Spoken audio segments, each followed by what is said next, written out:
आइए शुरू करें। ओम नमः सिद्धेभ्यः। ओम नमः सिद्धेभ्यः। ओम नमः सिद्धेभ्यः। सिद्धं शुद्धं पनमीय जिनीन्द्रवरनेमि चन्दम कलङ्कं गुणरयन भूषणुदयं जीवसपरुवनम ओच्छम।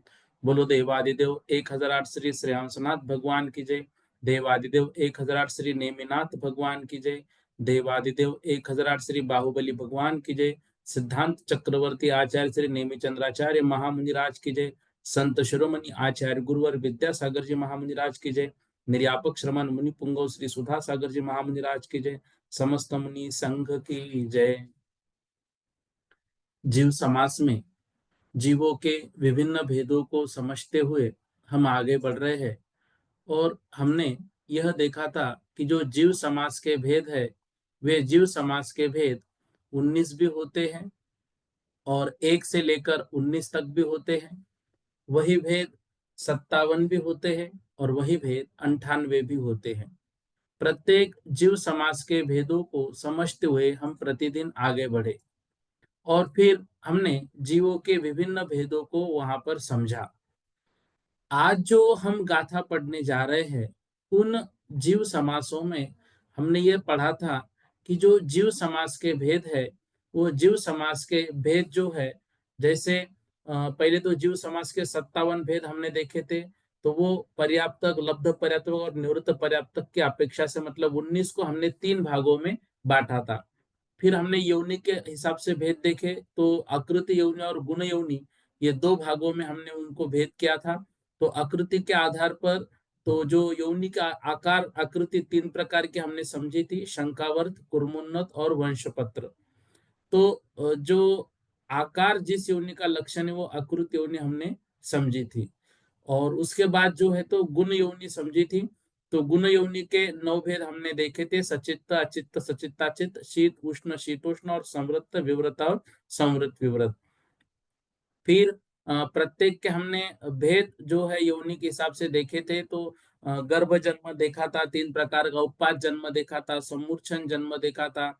फिर किस जन्म के साथ कौन सी योनि संभव है यह भी हमने लगाकर देखा था। फिर समूर्छन जो है, समूर्छन में भी जो एकेंद्रीय समूर्छन, विकलेंद्रीय समूर्छन और पंचेंद्रीय समूर्छन उनके साथ भी किस तरह से योनि के भेद होते हैं वो भी हमने देखा था। फिर जो सामान्य से योनि के भेद 9 है इस बात को समझकर विस्तार से 84 लाख भेद है यह भी समझा था। फिर नित्य निगोद से लेकर मनुष्य तक प्रत्येक को हमने नित्य निगोद की 7 लाख, इतर निगोद की 7 लाख ऐसे समझते समझते मनुष्य के 14 लाख, ऐसे टोटल जो 84 लाख भेद होते हैं योनियों के, उन भेदों को समझा था। फिर जो सम्मूर्छन जन्म है वह सम्मूर्छन जन्म लब्ध पर्याप्तक मनुष्य और एकेंद्रीय विकलेंद्रियों का सम्मूर्छन जन्म होता ये समझा था। कर्म भोग भूमि, कर्म भूमिया और भोग भूमिया, तिर्यंच और मनुष्यों का जन्म कौन सा है उस विषय में भी हमने समझा था। फिर यह देखा था कि जो सम्मूर्छन मनुष्य है वे नियम से लब्ध पर्याप्तक ही होते हैं। और सम्मूर्छन मनुष्य कहाँ पाए जाते थे हमने देखा था, चक्रवर्ती रानी आदि को छोड़कर शेष आर्यखंड की जो स्त्रियां है उनकी योनि, कांख, स्तन, मलमूत्र आदि में ये सम्मूर्छन लब्ध पर्याप्तक मनुष्य पाए जाते हैं। फिर प्रत्येक जीव को वेद के हिसाब से भेद किया।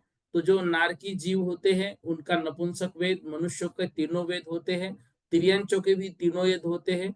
समूर्छन मनुष्य के नपुंसक वेद, समूर्छन तिर्यंच का नपुंसक वेद।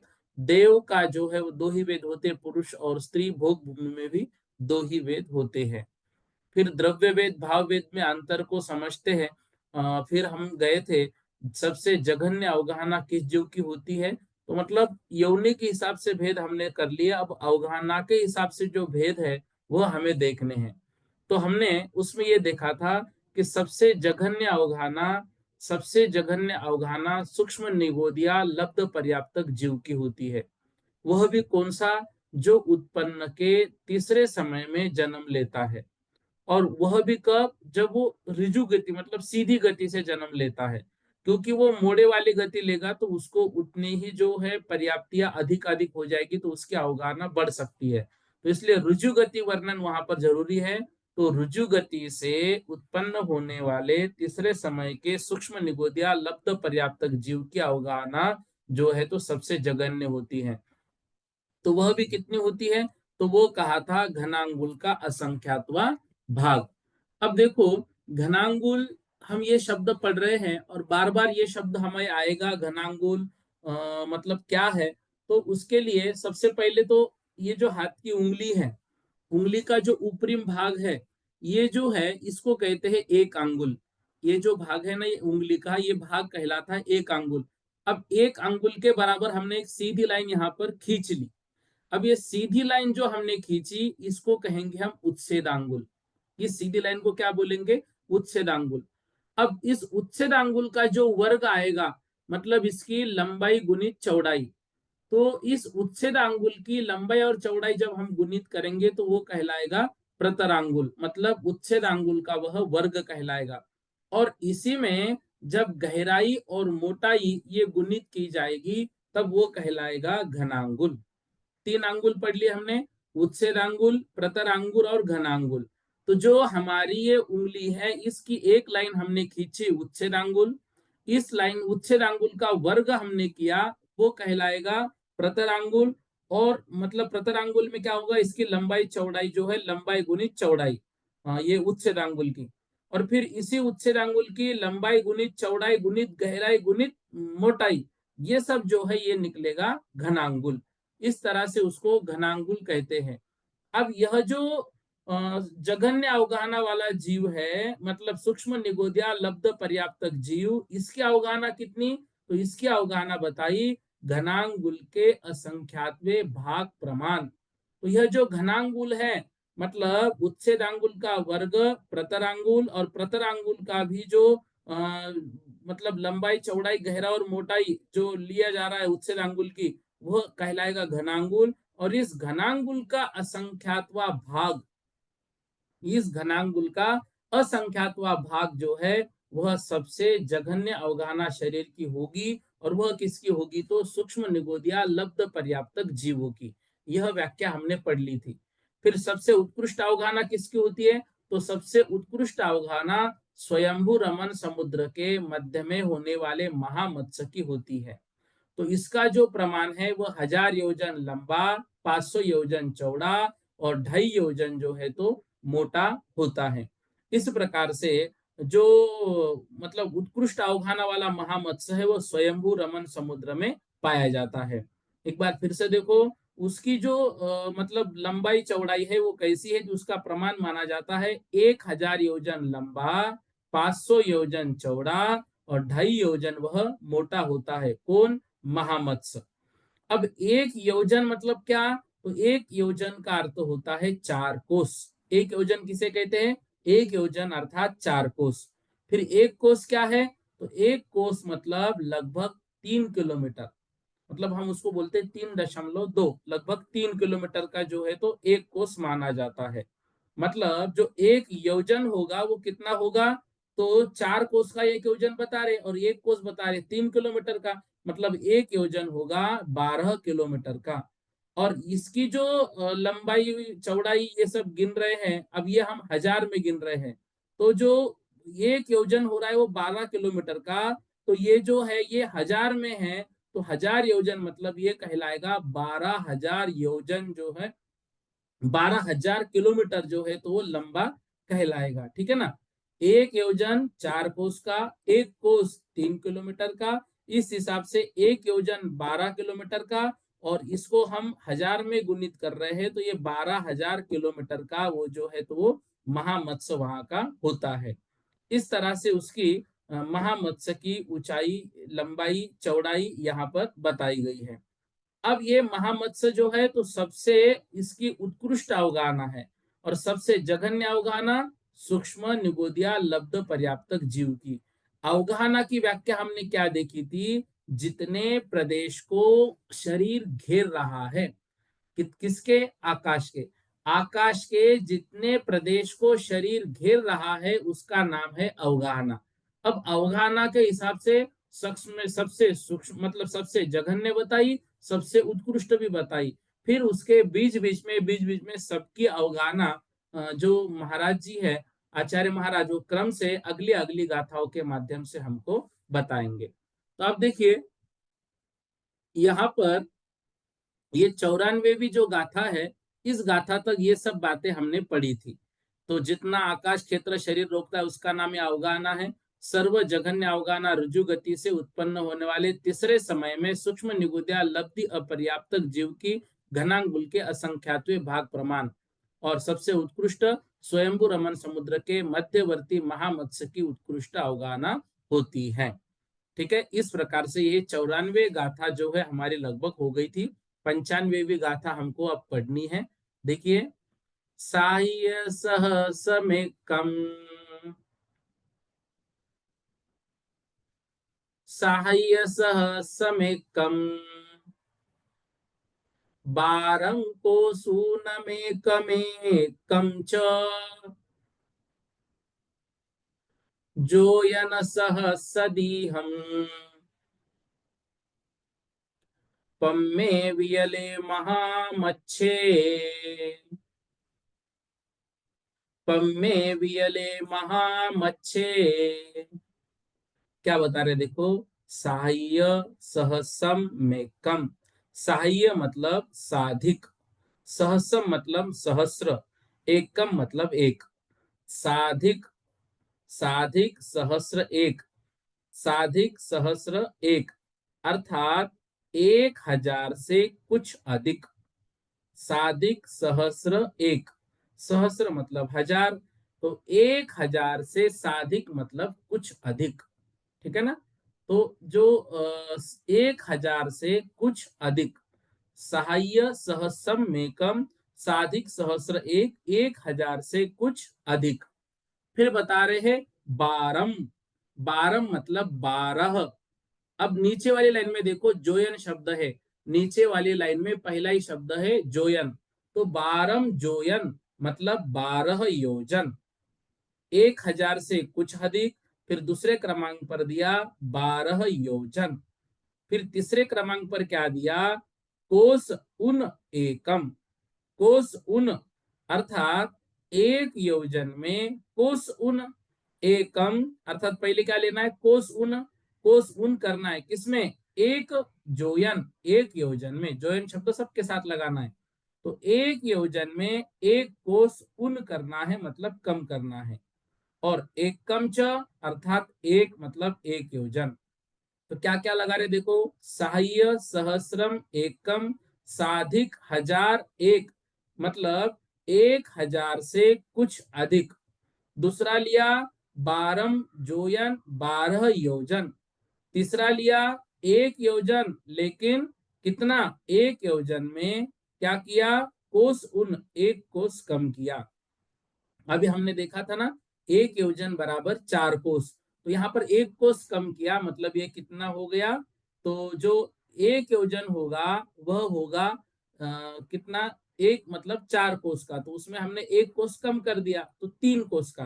तो ये जो एक योजन में एक कोस कम मतलब ये 3 कोस का जो है, तो यहाँ पर अवगाहना बता रहे हैं। और फिर एक कम च जोयन अर्थात एक योजन ही। ठीक है, एक योजन ही। इस प्रकार से पहली पंक्ति में बता रहे हैं साधिक हजार एक, 12 योजन, एक योजन में एक कोस कम, और एक कम च जोयन अर्थात एक योजन ही। सहस्सदीयम पम्मे वियले महामच्छम, सहस्सदीयम। अब देखो यहाँ पर क्या बता रहे हैं? अब ये प्रत्येक की जो अवगाहना है वो अवगाहना यहाँ पर समझा रहे हैं। तो पहली जो अवगाहना बताई वो बताई साधिक सहस्र एक, 12 योजन। फिर बताया कोसून एक, मतलब जो एक योजन में एक कोस कम और एक कम छ, अर्थात 1 योजन। इतनी यह अवगाहना यहाँ पर बताई। फिर सहस्रदीहम पम्मे वियले महामच्छे। सहस्रदीहम, सहस्र दीहम, पम्मे मतलब पद्म, वियले, वियले मतलब 2 इंद्रिय, 3 इंद्रिय और चतुरिंद्रिय, और महामच्छे मतलब महामत्स्य की। तो यह जो है यह अवगाहना सबकी बता रहे हैं। मतलब इस गाथा का अर्थ सामान्यता से हमें जो पंक्तियां नीचे अन्वय अर्थ से समझ में आ रही है वो नहीं आएगी। हमको इस गाथा को जो है अर्थ से ही समझना पड़ेगा। तो सहाय सहस्रम एकम, साधिक 1,000, साधिक 1,000, एक, एक है ना, सहस्र मतलब हजार, तो साधिक 1,000, 12 योजन, एक कोस कम, 1 योजन और एक योजन और सिर्फ 1 योजन। इस प्रकार से ये अवगाहना है। अब ये किसकी किसकी है, तो ये बता रहे हैं पम्मे वियले महामच्छे। पम्मे वियले महामच्छे, पद्म, वियल मतलब 2 इंद्रिय, 3 इंद्रिय, 4 इंद्रिय और महामच्छे मतलब महामत्स्य की। महामच्छे मतलब महामत्स्य की जो है तो ये अवगाहना होती है। अब ये देखिए, सहाय सहस्रम एकम, साधिक सहस्र एक, 1,000 से कुछ अधिक। अब ये किसकी है, तो ये बता रहे हैं पम्मम अर्थात पद्म की, अर्थात ये कमल की। तो साधिक सहस्र 1,000 से कुछ अधिक ये अवगाहना किसकी है, ये कमल की अवगाहना है। फिर बता रहे 12 योजन, 12 योजन ये अवगाहना किसकी है, तो ये अवगाहना बता रहे हैं 2 इंद्रिय जीव की है। किसकी है ये 2 इंद्रिय जीव की है। फिर बता रहे 3 इंद्रिय जीव की, तो 1 योजन में एक कोस कम, ये 3 इंद्रिय जीव की। 4 इंद्रिय की 1 योजन, 4 इंद्रिय की 1 योजन। अब इनके नाम निचली वाली गाथा में आएंगे, अभी बता रहा हूं।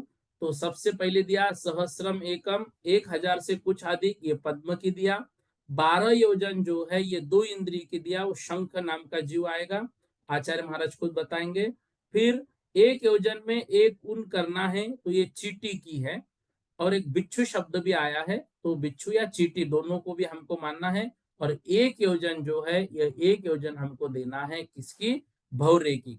तो ये जो है ये पद्म, ये शंख, ये चीटी, ये भौरा, ये सब जीव कहाँ पाए जाएंगे, जहां पे महामच्छे महामत्स्य पाया जाता है, अर्थात स्वयंभू रमन समुद्र का ही ये सब वर्णन है। अब ये जो है ना, ये उत्कृष्ट उत्कृष्ट अवगाहना बता रहे हैं।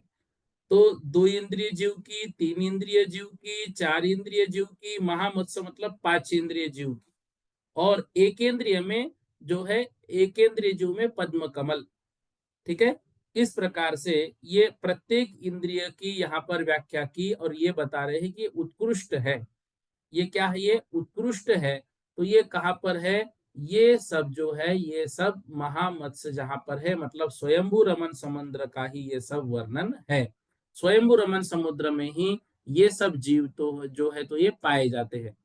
अब देखिएगा, ये वर्णन हम पढ़ रहे हैं, तो एकेंद्रियों में स्वयंभू रमन द्वीप के मध्यवर्ती जो स्वयं प्रभ नामक पर्वत, उसके बाहरी भाग में जो कर्म भूमि क्षेत्र में उपजा हुआ कमल, उससे कुछ अधिक 1,000 योजन लंबा, 1 योजन चौड़ा, ऐसा उत्कृष्ट अवगाहन है। मतलब ये जो स्वयंभू रमन समुद्र है ना, यह भी कर्म भूमि है। तो इस कर्म भूमि में ही ये सब जीव पाए जाते हैं। तो स्वयंभू रमन समुद्र में इतने बड़े बड़े जीव है, हम अभी समझ रहे हैं लगभग 12,000 किलोमीटर का वो महामत्स्य है उस स्वयंभू रमन समुद्र में। तो बाकी सब जो जीव है उनकी भी क्या क्या वहां पर गति होगी, वो भी कितने कितने बड़े होंगे, वे सब हमारे सोच से परे है, हमारे सोच से भी वो आगे है। अब उनके जो नाम है, वो नाम भी हमें मतलब आगे आगे आचार्य महाराज देंगे, लेकिन एक सामान्यता से हमको याद रखने हैं। तो एक जो पहला बताया वो पद्म कमल, 2 इंद्रिय का जो बताया वो शंख, 3 इंद्रिय का चींटी, और 4 इंद्रिय का भौरा, और 5 इंद्रिय का वह महामत्स्य। वे सभी जीवों की उत्कृष्ट उत्कृष्ट अवगाहना यहाँ पर उन्होंने बताई। 1 इंद्रिय में किसकी, 2 इंद्रिय में किसकी, 3 इंद्रिय में किसकी, 4 इंद्रिय में किसकी, और 5 इंद्रिय में किसकी, यह उत्कृष्ट अवगाहना वहां पर बताई गई। फिर 96वीं जो गाथा है वो गाथा को समझ के और उसको विस्तार आचार्य महाराज दे रहे हैं। बीती च पुन्नम जहनम अनुंधरी कुंतुकानमच्छीसु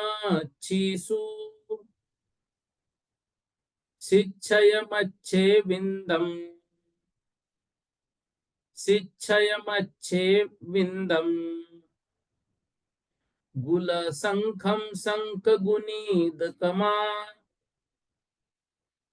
गुल शंखम शंख गुनीद कमा। क्या बता रहे, बी ती च प, कितने शब्द लिए, बी ती च प, 4 शब्द दिए। बी मतलब द्विंद्रिय, ती मतलब 3 इंद्रिय, च मतलब चतुरिंद्रिय, प मतलब पंचेंद्रिय। पुन्नम मतलब पर्याप्तक, जहन्नम मतलब जघन्य। तो 2 इंद्रिय, 3 इंद्रिय, चतुरिंद्रिय, पंचेंद्रिय, पर्याप्त में जघन्य, जो जघन्य अवगाहना है वह जघन्य अवगाहना किसकी होगी? तो नाम दे रहे हैं अनुंधरी, कुंथु, कान मच्छीसु और शिक्षय मच्छ, ये 4 नाम दिए। तो 2 इंद्रिय जो पर्याप्तक जीव है उनमें जघन्य अवगाहना वो किसकी है? तो अनुंधरी नाम के जीव की है। 3 इंद्रिय में कौन है? तो कुंथु नाम का जो जीव है उसकी जघन्य। 4 इंद्रिय में कौन है? तो कान मक्षिका नाम की कोई मक्खी होगी। और पंचेंद्रिय में स्निथक मत्स्य, स्निथक मत्स्य जिसका दूसरा नाम जो शिक्षय मत्स्य, स्निथक मत्स्य मतलब तंदुल मत्स्य।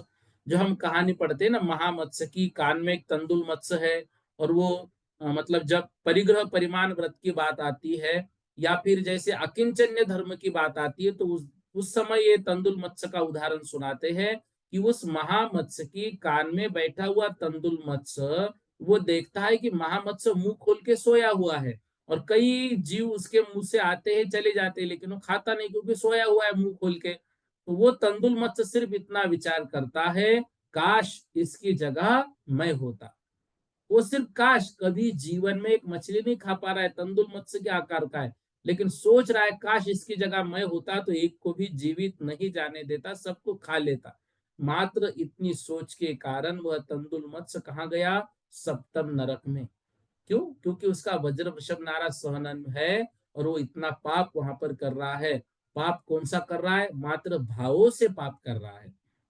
तो उसी का वर्णन चल रहा है ये शिक्षय मत्स्य, मतलब वह स्निथक मत्स्य। तो 2 इंद्रिय में अनुंधरी, 3 इंद्रिय में कुंथु, 4 इंद्रिय में कानमक्षिका, और पंचेंद्रिय में स्नितक मत्स्य। ये किसकी चल रही है आयु? पुन्नम जहनम, पर्याप्तक जो जीव है उनकी जघन्य आयु। विदम गुल शंखम शंख गुनिद कमा, विदम गुल शंखम शंख गुनिद कमा।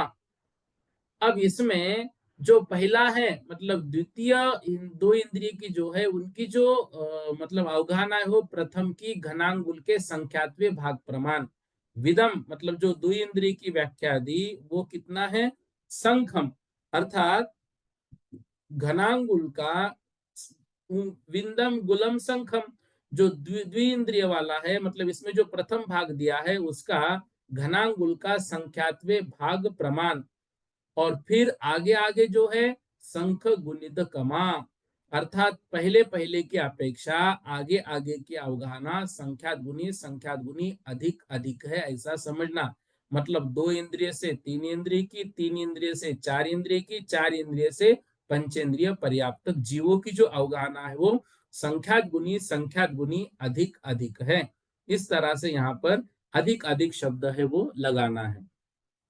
अब ये देखिए 5 इंद्रिय जीवों की उत्कृष्ट और जघन्य अवगाहना और उसके स्वामी। ये चार्ट के माध्यम से, मतलब ये जो दो गाथाएं ऊपर में हमने पढ़ी, उन दो गाथाओं का अर्थ निचोड़ है। एकेंद्रिय जीव, उत्कृष्ट अवगाहना, तो उत्कृष्ट अवगाहना कितनी दी? कुछ अधिक 1000 योजन। उसका स्वामी कौन दिया? पद्म कमल। जघन्य कौन दिया? सूक्ष्म निगोदिया लब्धि अपर्याप्तक जीव। और कितनी घनफल है? घनांगुल का असंख्यात्वा भाग प्रमाण। अभी जो ऊपर हमने गाथा पढ़ी ना 96, उसमें सीधा द्विंद्रिय का उल्लेख आया, क्योंकि एकेंद्रिय की व्याख्या ऑलरेडी कर चुके हैं वो। तो एकेंद्रिय में उत्कृष्ट जो है वो पद्म कमल की 1000 योजन से कुछ अधिक, और जो जघन्य है वो सूक्ष्म निगोदिया लब्धि अपर्याप्तक जीव की घनांगुल का असंख्यात्वा भाग। फिर द्विंद्रिय में उत्कृष्ट जो है वह है 12 योजन। वो किसकी है? उसका स्वामी है शंख। शंख जो है, और जो जघन्य है अनुंधरी, अभी नाम आया गाथा में, और उनका जो है वो भी घनांगुल का असंख्यात्वे भाग प्रमाण। फिर 3 इंद्रिय में रक्त बिच्छू नाम का जो जीव है वो व्याख्या में दिया हुआ है, या फिर चीटी, दोनों का भी उल्लेख दो अलग अलग व्याख्याओं में मिलता है 3 इंद्रिय में। तो उनकी जो लंबाई वो 3 कोस की है। जघन्य में कुंथु नाम का जीव है, और उनका भी घनांगुल का संख्यात्व भाग है। अब ये यहाँ पर बता रहे हैं कि घनांगुल का असंख्यात, घनांगुल का असंख्यात, फिर घनांगुल का संख्यात, क्योंकि विदम गुलम संख ऐसा शब्द आया ना, तो जो 3 इंद्रिय जीव है उनका संख्यात्व भाग है। फिर ये भले ही समान समान दिख रही है, लेकिन आगे आगे पूर्व पूर्व से संख्यात गुना अधिक अधिक ये भी लगाना है। चतुर्ंद्रिय जीव में उत्कृष्ट जो है वो भ्रमर की है। वो कितनी है वो बता रहे हैं, 1 योजन की है। और जघन्य कान मक्षी का जो जीव है, और उसकी भी घनांगुल का संख्यात्वा भाग। पंचेंद्रिय में उत्कृष्ट महामत्स्य की 1000 योजन लंबी अवगाहना है, और सबसे जघन्य जो है वो स्नितक स्नितक मत्स्य की है, और वह भी घनांगुल का संख्यात्वा भाग है। इस प्रकार से ये पांचों इंद्रियों की उत्कृष्ट और जघन्य अवगाहना। तो ये जो 95 और 96 नंबर की गाथा है, ये दोनों गाथाओं का सार है। ये दोनों गाथाओं का क्या है? सार है। तो इस तरह से इन दोनों गाथाओं में जीव की जो उत्कृष्ट अवगाहना है, वह उत्कृष्ट अवगाहना और जघन्य अवगाहना यहाँ पर बताई गई है। अब इन सबको हम अलग अलग भागों में बांटेंगे। इन सभी जीवों को अलग अलग भागों में बांटकर यहाँ पर हमको समझा रहे हैं। अब देखिए ध्यान से, सुहमनी वाते आभू, सुहमनी वाते आभू, वाते आपुनिपद्दिथम इदरम, वाते आपुनिपदिथिदम इदरम, बीति च पमादिल्लानम, बीति च पमादिल्लानम, ये यारानम तिसेढ़िय, ये यारानम तिसेढ़िय। देखिए, ये जो गाथा है, ये 57वीं गाथा, ये कितने भेद हमको बता रही है। जीवों की अवगाहना के हिसाब से जीवों को बांटा गया है। पहले हमने देखा, इससे पहले वाली गाथाओं में योनि के हिसाब से बांटा था। ठीक है ना? जो जीव समास के भेद कर रहे हैं, उनको आकार योनि से बांटा, फिर गुण योनि से बांटा, उसके पहले संख्या के हिसाब से बांटा, और अब जो बांट रहे वो अवगाहना के हिसाब से बांट रहे हैं। अवगाहना किसकी कितनी है। अब इसमें ये जो गाथा है, ये गाथा समझने से पहले हमको कुछ शब्द समझने पड़ेंगे। जैसे, अब जो ये जीव को बांट रहे हैं अवगाहना के हिसाब से, तो वो जीवों के 16 स्थान कर रहे हैं। कितने स्थान कर रहे हैं? 16 स्थान। वो 16 स्थान यदि याद हो गए, तो आगे आने वाला विषय हमको बहुत आसान जाएगा। 16 स्थान कौन से? देखो, पृथ्वी कायिक, जल कायिक, अग्नि कायिक, वायु कायिक, ये 4 नाम याद हो गए। पृथ्वी कायिक, जल कायिक, अग्नि कायिक, वायु कायिक। उसके बाद वनस्पति को हमने किया था नित्य निगोद, इतर निगोद, तो यहाँ पे मात्र निगोद लेना है। तो पृथ्वी कायिक, जल कायिक, अग्नि कायिक, वायु कायिक और वनस्पति में निगुद, निगुद या जीव हमने लिया। मतलब कितने हो गए ये? 6 हो गए। 6 को हम दो भागों में बांटेंगे, सूक्ष्म और बादर। तो 6 दूनी कितने हो गए?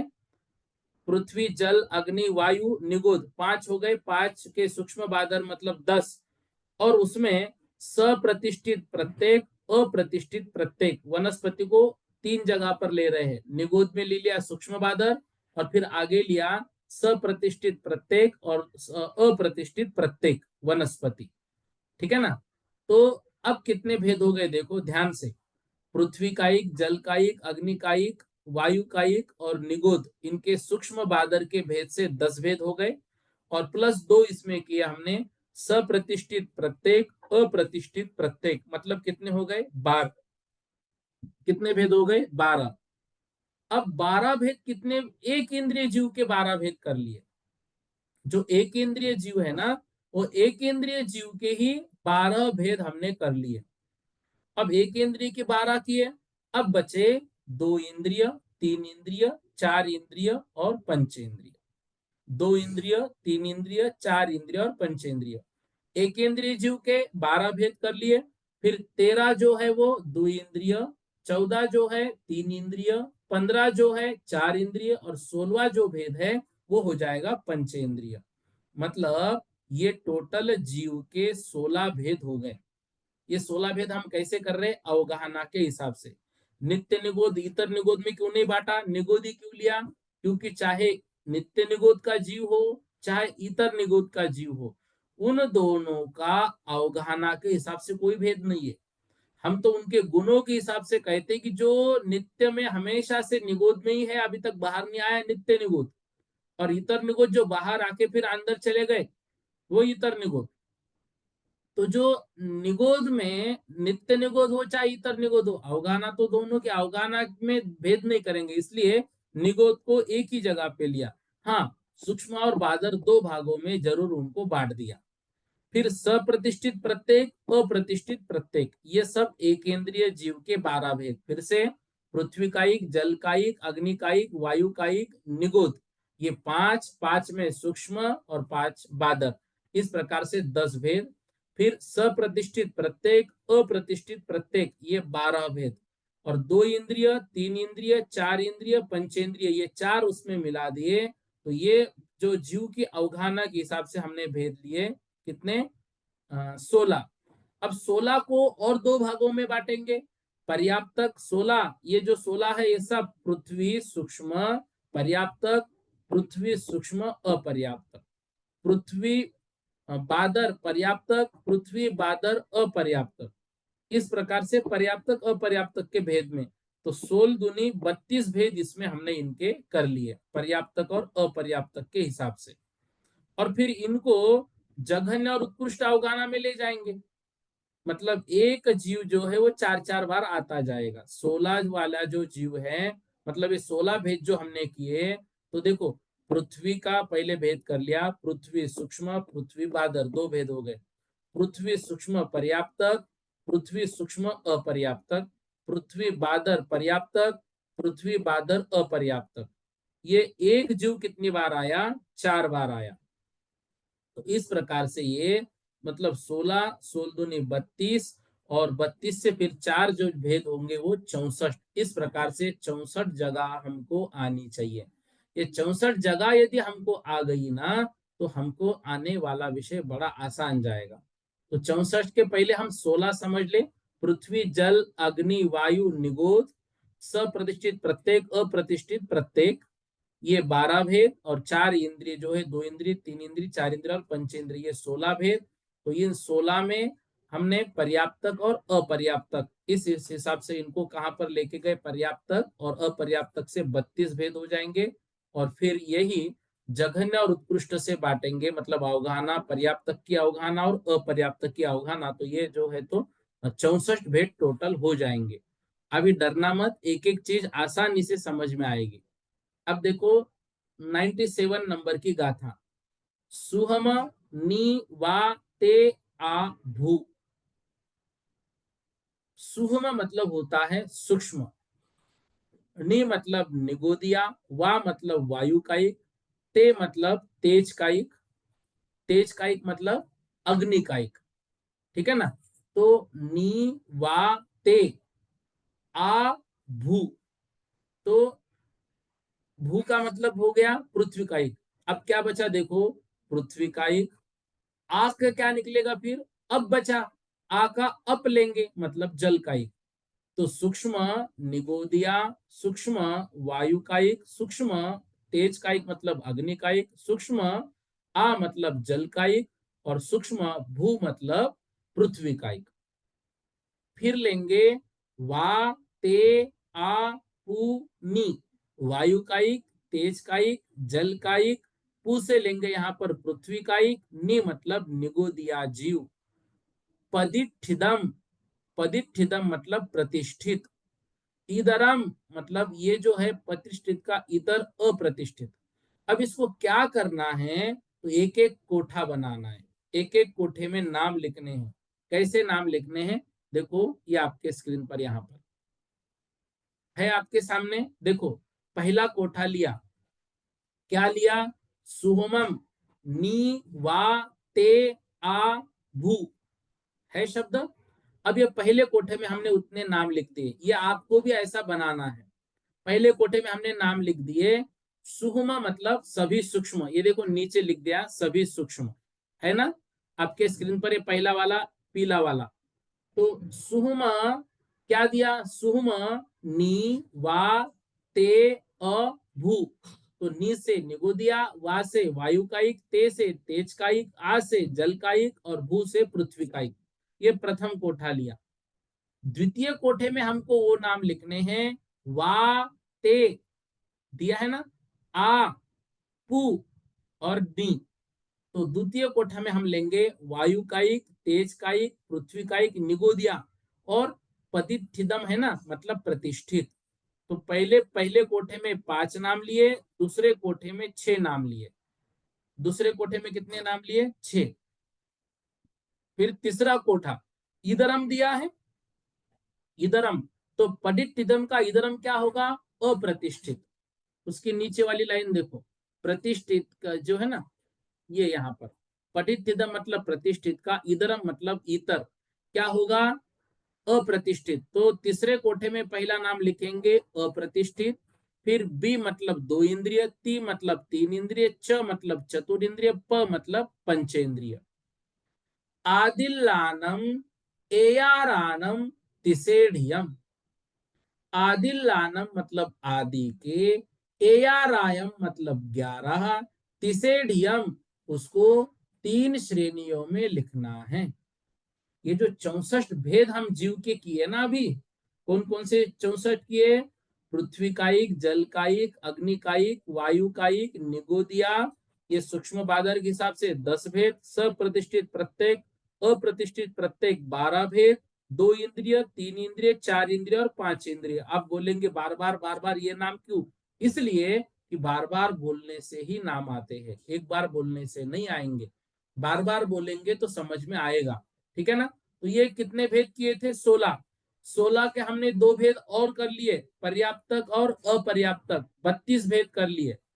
फिर इनके और 32 के 2 भेद किए, तो 32 पर्याप्तक उत्कृष्ट, 32 जो है अपर्याप्तक उत्कृष्ट। तो इस तरह से 32 में पर्याप्तक अपर्याप्तक जो भेद किए थे, उनमें उत्कृष्ट और जघन्य भेद लगाएंगे तो और वो 64 प्रकार के भेद हो जाएंगे। तो अब ये 64 भेद हमको अलग अलग करने हैं। तो अलग अलग करने हैं, तो उसके लिए हमें कोठे बनाने हैं। तो पहला कोटा हमने बनाया, उसमें लिख दिया निगोदिया, वायुकायिक, तेजकायिक, जलकायिक, पृथ्वीकायिक, सूक्ष्म। दूसरा कोटा हमने लगाया सूक्ष्म ही, वायुकायिक, तेजकायिक, जो है मतलब अग्निकायिक, पृथ्वीकायिक और निगोदिया। फिर तीसरा कोट निगोदिया और उसके नीचे पदिठिदम मतलब प्रतिष्ठित। तीसरा कोटा बनाया इधरम मतलब अप्रतिष्ठित, 2 इंद्रिय, 3 इंद्रिय, 4 इंद्रिय, पंचेंद्रिय। इस प्रकार से 3 कोठे बनाए। अब बता रहे आदिलानम आदि के, एयारानम 11, एयारानम अर्थात 11, तिसेढ़ियम उनको 3 श्रेणी में वापस लिखना है। आदि के जो 11 है उनको 3 श्रेणी में वापस लिखना है। अब ये सामान्य से समझा रहा हूं, इसको और समझेंगे। देखो, पहले कोठे में जैसे पहली गाथा हमने पढ़ी, तो नी वा ते अ भू, तो ये पहले कोठे में हमने लिखा। दूसरे कोठे में हमने लिखा वा ते पु और नी, फिर पदिष्ठितम प्रतिष्ठित, ये 11 भेद। ये 11 को याद रखना है, क्योंकि जो बता रहे ना, आदिल्लानम एयारानम तिसेडियम, आदि के 11 3 श्रेणी में वापस लिखना है, ठीक है ना। तो वो आदि के 11 ये अलग हो गए। फिर जो बताया इदरम मतलब अप्रतिष्ठित, बी ती च प, मतलब तीसरे कोठे में क्या आएंगे, अप्रतिष्ठित प्रत्येक, 2 इंद्रिय, 3 इंद्रिय, 4 इंद्रिय और पंचेंद्रिय, ठीक है। तो पहले इसमें सभी सूक्ष्म, दूसरे इसमें सभी बादर, मतलब वायु का एक बादर, तेज का एक बादर, जल का एक बादर, पृथ्वी का एक बादर, निगोदिया बादर और प्रतिष्ठित प्रत्येक, तो वो बादर है ही, ठीक है ना। फिर अप्रतिष्ठित जो बादर है, 2 इंद्रिय, 3 इंद्रिय, चतुर्ंद्रिय और पंचेंद्रिय, अब इसमें सूक्ष्म बादर का कोई भेद होता नहीं है, क्योंकि सब नियम से बादर ही है। इस प्रकार से ये पहले जो 3 कोटे हैं, इसमें 16 जीव समासों की अवगाहना को लिया, ठीक है ना। अब ये 16 जीव समास हुए। अब क्या बता रहे, आदिल्लानम, आदि के, एयारानम, ये एयाराम, तिसेडियम, 3 श्रेणियों में इसी को लिखना है। मतलब निगोदिया, वायु का एक, तेज का एक, जल का एक, पृथ्वी का एक 5, 6 वायु का एक, 7 तेज का एक, 8 जल का एक, 9 पृथ्वी का एक, 10 निगोदिया और 11 प्रतिष्ठित प्रत्येक। ये जो 11 है इनको एज इट इज लिखना है। मतलब आगे के 3 कोठे में, चौथे कोठे में, 5वें कोठे में और 6ठे कोठे में, ये जो है ये 11 भेद आएंगे। यहाँ निगोदिया से लेकर ये फिर निगोद वायु से वही वापिस, और फिर निगोद वायु जल, ये चौथे, 5वें, 6ठे में, फिर वापिस 7वें, 8वें, 9वें में भी वही आएंगे। पहले तो ये कितने ले लिया हमने, पहले 3 जो है 3 बार लिए, 3 श्रेणियम 3 बार, और फिर जो दूसरा है वायु, तेज, जल, पृथ्वी और प्रतिष्ठित प्रत्येक, मतलब ये जो है 7वें, 8वें और 9वें में, ये वापिस वैसे की वैसे हम लेते चलेंगे, ठीक है ना। अब इनको आपके पुस्तक में एक चार्ट बना हुआ है, 30 श्रेणियम, 30 श्रेय मतलब क्या है, देखो आपकी पुस्तक में जो चार्ट दिया हुआ है, उस चार्ट में इसको नीचे लिखा हुआ है ना। आपके सामने जो चार्ट है, पहला कोठा, दूसरा कोठा, तीसरा कोठा, चौथा कोठा, 5वां कोठा, सब कोठे बने हुए हैं। और प्रत्येक कोठे के बाद जो है वो जीव जो ए आर आनम दिया है ना, आदिल्लानम ए आर आनम, जो आदि के 11 ए आर आनम मतलब 11 भेद है, वो तिसेडियम 3 श्रेणी में उनको हमको विभक्त करना है। तो आपका जो चार्ट है, वो चार्ट आपको अच्छे से आपके ग्रंथ में देखना, ये तो सामान्य रूप से बनाया, वो चार्ट भी कल की कक्षा में हम समझेंगे यहाँ पर। लेकिन अभी जो है वो आपके पुस्तक में भी दिया हुआ है, उस चार्ट को आप देखिए ध्यान से। तो पहला कोठा, तो पहले के शब्द, दूसरा कोठा ये बादर जो है वो वा ते आ पू और नी और प्रतिष्ठितम, और तीसरा जो है अप्रतिष्ठित, द्विंद्रिय, तीन इंद्रिय, चतुरिंद्रिय, पंचेंद्रिय। फिर क्या किया, फिर इन्होंने ये बताया आदिल्लानम एयारानम तिसेडियम, आदि के जो है 11, उनको तिसेडियम मतलब 3 श्रेणी में लिखो। मतलब क्या करना पड़ेगा, देखो चौथा जो है वो निगोदिया, चौथे में क्या आएगा, पहला वाला आएगा, तो उसको तिसेडियम मतलब 11 11 को अभी देखो, इधर से पहले 5, उसके बाजू में 6, फिर उसके नीचे पहले 5, उसके बाजू में 6, फिर उसके नीचे पहले 5 और उसके बाजू में 6, ऐसे तिसेडियम 3 3 श्रेणी में, मतलब एक श्रेणी में टोटल 11, एक श्रेणी में टोटल 11, एक श्रेणी में टोटल 11, ऐसे वो जीव आएंगे। तो जो चौथा है, 5वां है और 6ठा है, वो सब निगोदिया से लेकर पृथ्वी तक पहले जो है ना वो आएंगे, चौथा, 5वां और 6ठा। और इधर से 7वां, 8वां और 9वां जो है वो 2 नंबर का जो कोठा बना हुआ है ना, वही आएगा 7वां, 8वां और 9वां कोठा, ठीक है। आपके सामने चार्ट बना हुआ है। तो आदिल्लानम, आदि के एयारानम 11, तिसेडियम 3 श्रेणी में लिखो। 3 श्रेणी में लिखना मतलब उसकी श्रेणी बनाना, मतलब वो जो दो दो है उन दो का ग्रुप वैसे के वैसे उठा के पहली श्रेणी, फिर दो का ग्रुप उठाया दूसरी श्रेणी, फिर दो का ग्रुप उठाया तीसरी श्रेणी। वो तीन श्रेणी में जो है तो वो जीव बट जाएंगे। वो जो जीव है वो तीन श्रेणी में बट जाएंगे। इस तरह से उनकी श्रेणी बनेगी, वो आपकी चार्ट पर आपको अच्छे से समझ में आ रहा होगा। ठीक है। तो अब ये पहले तीन कोठे बनाए, तीन कोठे के बाद तीन श्रेणी बनाए, मतलब और जो है तो वो तीन श्रेणी में, एक श्रेणी में दो दो कोठे बैठ रहे हैं। तो ऐसे तीन श्रेणी मतलब ये 9 कोठे यहाँ पर तैयार हो गए। तो पहले तीन और ये 6, तीन श्रेणी बनाई, तो तीन श्रेणी में एक में दो कोठे, तो तीन दूनी 6 और पहले तीन, ऐसे 9 कोठे एक गाथा के माध्यम से हमने बनाए। आगे क्या और जो है वो 98वीं जो गाथा है उस गाथा के अनुसार बनाएंगे। आज सामान्य से अर्थ समझ लो, फिर कल जो है इसको और विस्तार से चार्ट बना के समझेंगे। ठीक है। अब जो है अगली गाथा, उस अगली गाथा के माध्यम से आगे के भेद आएंगे। अब देखो, अब जो अगली गाथा है मतलब 98 नंबर की गाथा है, वो है अपदिठिदय पत्ययम भिति च पति च भी अपदिठिदम सयलम ति च वियपदिठिदम चय सयलम बादाल गुनीद कमा। अब जो है अगला कोठा जो आएगा, मतलब अभी पहले तीन कोठे और बाद में ये वही कोठों को रिपीट रिपीट करके 9 कोठे बनाए थे। अब जो है 10वां कोठा अपदिठिदम पत्ययम। अपदिठित मतलब अप्रतिष्ठित, पत्ते मतलब प्रत्येक, बी ती च प। बी मतलब दो इंद्रिय, ती मतलब तीन इंद्रिय, च मतलब चतुर इंद्रिय, प मतलब पंचेंद्रिय, ये स्थापन करना है। ये 10 नंबर का कोठा हुआ। फिर 11 नंबर के कोठे में अब जो है देखो, च और प पंचेंद्रिय के बाद से फिर ती शब्द आया, मतलब 11वें नंबर के कोठे में पहला तीन इंद्रिय, च मतलब चार इंद्रिय, बी मतलब द्विइंद्रिय, और फिर अपदिठिदम शैलम, अप्रतिष्ठित प्रत्येक, और शैलम मतलब पंचेंद्रिय। ये 11 नंबर का कोठा। 12 नंबर का जो कोठा है, ती च वी अपदिठिदम च। ती मतलब तीन इंद्रिय, च मतलब चतुर इंद्रिय, फिर वी मतलब द्विइंद्रिय, अपतिष्ठित मतलब अप्रतिष्ठित प्रत्येक, और च शैलम और पंचेंद्रियों को स्थापन करना है। ये कितने नंबर के जो है 12 नंबर का कोठा। इस प्रकार से 12 जो है वो कोठे हमने बनाए, पहले 9 और ये तीन कोठे अभी बनाए। बादाल गुणित कम्मा, बादाल मतलब जो 42 स्थान है, वो 42 स्थान उत्तर गुणित क्रम में है।